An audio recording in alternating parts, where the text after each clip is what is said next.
नमस्कार दोस्तों, कैसे हैं आप सब लोग। उम्मीद करता हूँ सभी लोग बढ़िया होंगे, मस्त होंगे, स्वस्थ होंगे। तैयारी आप सभी लोगों की बढ़िया चल रही होगी। मेरा नाम है शिवम और होम साइंस जंक्शन पर आप सभी का स्वागत है। तो आज हम बात करने वाले हैं, आपके कल से टीजीटी के एग्जाम स्टार्ट होने वाले हैं। डोमेस्टिक साइंस का 26 अक्टूबर को हो चुका है, लेकिन अभी 4 नवंबर को भी आपका एग्जाम है डोमेस्टिक साइंस का। कल से टीजीटी एसएसटी के एग्जाम स्टार्ट होने वाले, कल भी है, परसों भी है। उसके बाद टीजीटी मैथ्स का भी एग्जाम है। तो जिन भी लोगों का आगे एग्जाम आने वाला है उन सब के लिए ये जो है काफ़ी हेल्पफुल रहेगी, क्योंकि आपको पता है कि अब आपके पास बहुत ज़्यादा समय बचा नहीं है कि आप बहुत कुछ पढ़ लें। लेकिन जितना आपने पढ़ा है उसी में बेहतर कैसे करोगे, कैसे एग्ज़ाम में अप्रोच रखोगे कि जितना पढ़ा है उसी में आप अच्छा कर पाओ, है ना। तो उसके बारे में हम बात करने वाले। ज़्यादा लंबी वीडियो नहीं रहेगी क्योंकि आपका टाइम कीमती है। ज़्यादा टाइम बर्बाद करने का कोई मतलब बनता नहीं है, लेकिन कुछ चीज़ें आपको अगर ध्यान रखोगे तो आपको हेल्पफुल रहेगा, है ना। क्योंकि एग्ज़ाम में हमें अप्रोच ही सबसे ज़्यादा काम आती है। हमारी क्या अप्रोच रही है, क्योंकि कई बार ऐसा होता है कि हमने पढ़ तो बहुत कुछ लिया है, बहुत सारा पढ़ लिया, लेकिन हम एग्ज़ाम में अच्छे से उसको जो है मतलब टाइम मैनेजमेंट नहीं कर पाते। उस वजह से हमारा क्या होता है, पढ़ा पढ़ाया सारा बेकार हो जाता है। बहुत सारे जो अभी तक एग्ज़ाम हुए हैं, आपने देखा होगा, बहुत सारे बच्चों का रिव्यू रहता है कि लास्ट तक हम पहुँच ही नहीं पाए। जैसे 200 क्वेश्चन आने हैं आपके एग्ज़ाम में, है ना। तो 200 में से बहुत सारे लोग कहते हैं कि हमारे लास्ट के 10 क्वेश्चन छूट गए, लास्ट के 20 क्वेश्चन छूट गए। ऐसा क्यों होता है? क्योंकि टाइम की कमी पड़ जाती है, वो क्वेश्चन वो देख ही नहीं पाते जिसको वो कर सकते थे, है ना। 20 क्वेश्चन में से 10 से 12 क्वेश्चन वो कर सकते थे क्योंकि वो उनका सब्जेक्ट होता है, लेकिन उसको वो देख ही नहीं पाते। तो आप समझ सकते हो कि अगर आपने 20 क्वेश्चन छोड़ दिए तो कितना बड़ा आपका नुकसान हो गया। तो उसी के लिए आपको जो है टाइम मैनेजमेंट करना पड़ेगा। मैं आपको जल्दी से बता देता हूँ कि क्या पैटर्न रहता है, जिससे कि आपको एक आइडिया रहे, कोई कंफ्यूजन ना रहे, है ना। तो सबसे पहले देखिए, आपका जो टीजीटी का एग्जाम होगा 200 क्वेश्चन आएंगे। पहले फर्स्ट पेपर होता है, फर्स्ट पेपर में 100 क्वेश्चन होते हैं, 5 सेक्शन होते हैं। उसके बाद आपका सब्जेक्ट खुलता है, उसमें भी 100 क्वेश्चन रहते हैं। लास्ट के 10 क्वेश्चन जो रहते हैं वो टीचिंग पेडागोजी के रहते हैं, ठीक है। फर्स्ट सेक्शन में जो आपके सेक्शन खुलेंगे सबसे पहले, है ना, तो सबसे पहला सेक्शन खुलेगा आपका रीजनिंग का। रीजनिंग के बाद जीके जीएस का खुलेगा, उसके बाद मैथ्स, इंग्लिश और हिंदी। सेक्शन खुलने से मेरा मतलब है कि आपका जैसे पहला सेक्शन आ गया रीजनिंग का, रीजनिंग में आएंगे 20 क्वेश्चन आएंगे, है ना। तो आप ऐसा नहीं कर सकते कि आप अपने मन से कि मैं जो है रीजनिंग नहीं करूंगा स्टार्टिंग में, मैं जो है इंग्लिश पे चले जाता हूँ या फिर हिंदी पे चला जाता हूँ। ऐसा आप नहीं कर सकते। अगर पहला सेक्शन रीजनिंग खुला है तो आपको रीजनिंग को ही करना पड़ेगा। और जब आप एक बार सेक्शन को सबमिट करोगे तभी आप अगले सेक्शन पर मूव करोगे, और अगला सेक्शन क्या खुलेगा, जीके और जीएस खुलेगा, ठीक है।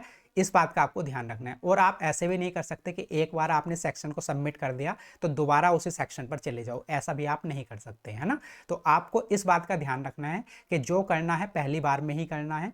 एक बार सबमिट कर दोगे, दोबारा अगर आपको लगता भी है कि कोई क्वेश्चन आप कर सकते थे तो आपके पास वो मौका नहीं रहेगा, ठीक है। तो ये तो बात हुई कि क्या वो रहेगा, मतलब इसका पैटर्न क्या रहता है। उसके बाद निगेटिव मार्किंग भी रहती है यहाँ पर, तो आपको निगेटिव मार्किंग का भी ध्यान रखना है। अब देखिए, निगेटिव मार्किंग में मैं आपको एक बात बता सकता हूँ कि देखिए 0.25 की निगेटिव मार्किंग रहती है 1/4 की, है ना।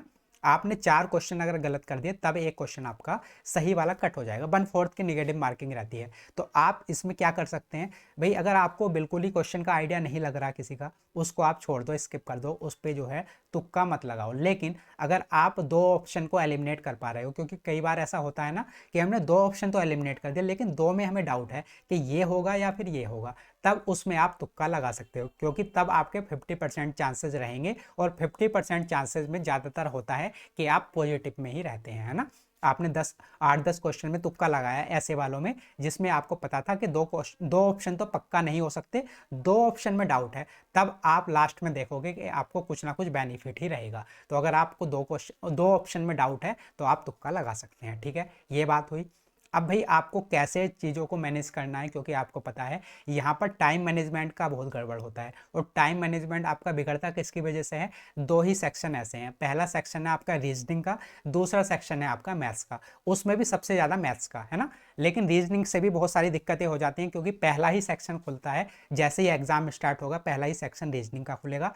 रीजनिंग में देखिए 20 क्वेश्चन आएंगे, 20 क्वेश्चन में से मान के चलिए कि 14 से 15 क्वेश्चन तो बहुत ही आसान होते हैं और बहुत जल्दी सॉल्व हो जाते हैं, लेकिन वो 5 से 6 जो क्वेश्चन रहते हैं उसमें प्रॉब्लम पड़ती है। और वो 5 से 6 क्वेश्चन कौन से होते हैं?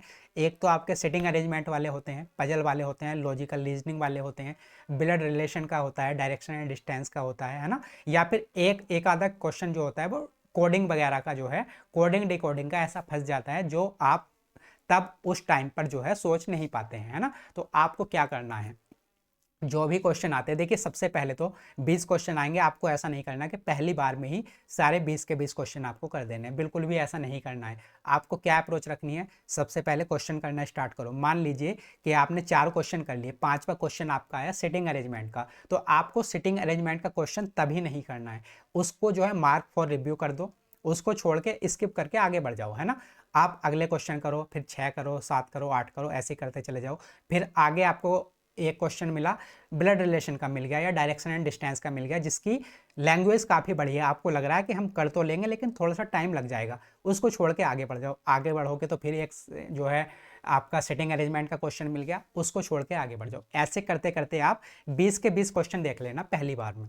अब जब आपने 20 के 20 क्वेश्चन देख लिए होंगे तो आपको 3 से 4 या फिर 5 क्वेश्चन ऐसे मिले होंगे जिनको आपने मार्क फॉर रिव्यू किया होगा, है ना।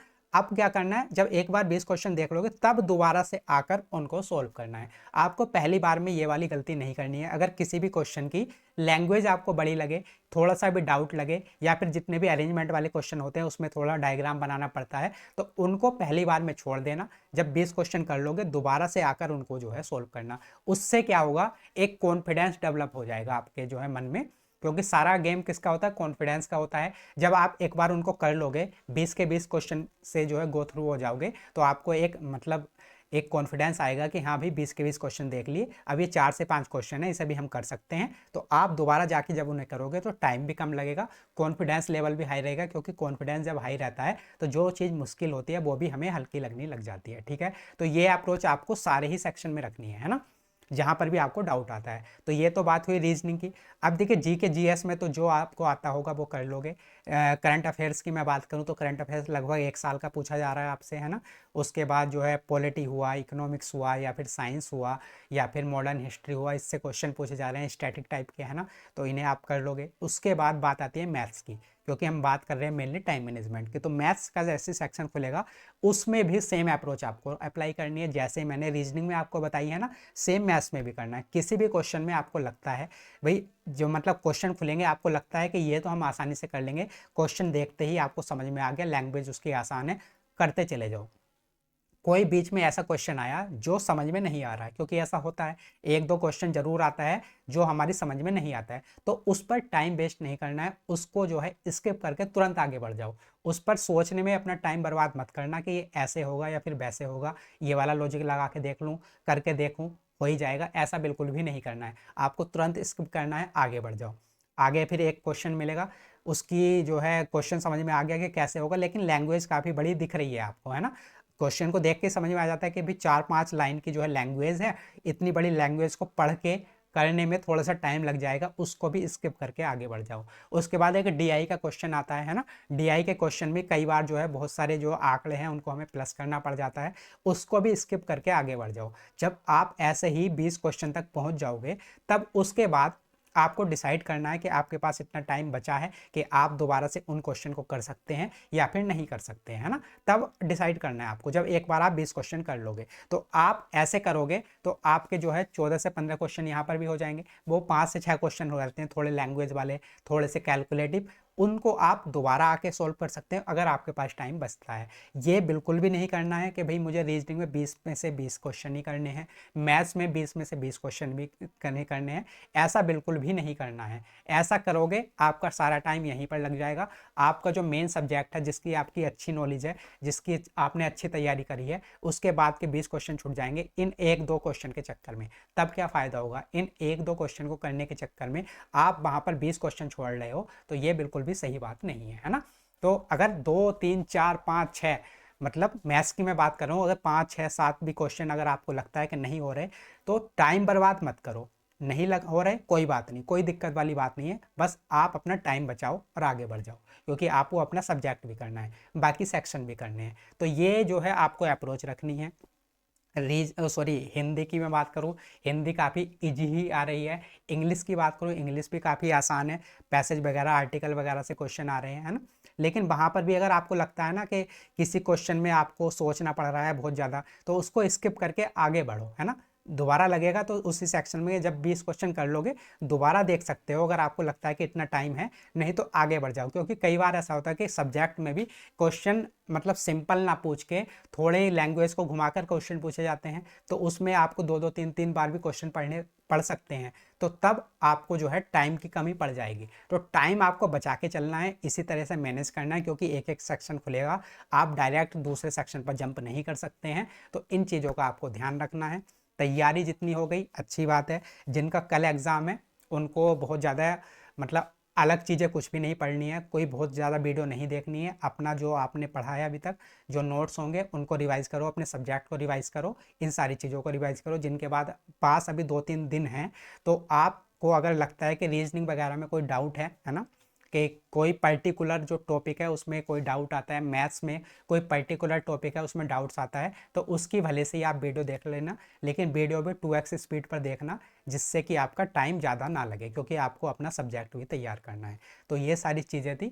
इन चीज़ों का अगर आप ध्यान रखोगे तो जितनी अभी तैयारी है आप उसमें भी अच्छा कर पाओगे, बेहतर, है ना। कुछ ना नया ना भी पढ़ो तो अपनी जितनी तैयारी है उसमें भी आप बेहतर कर पाओगे, अगर इन सारी चीज़ों का आप ध्यान रखोगे, ठीक है।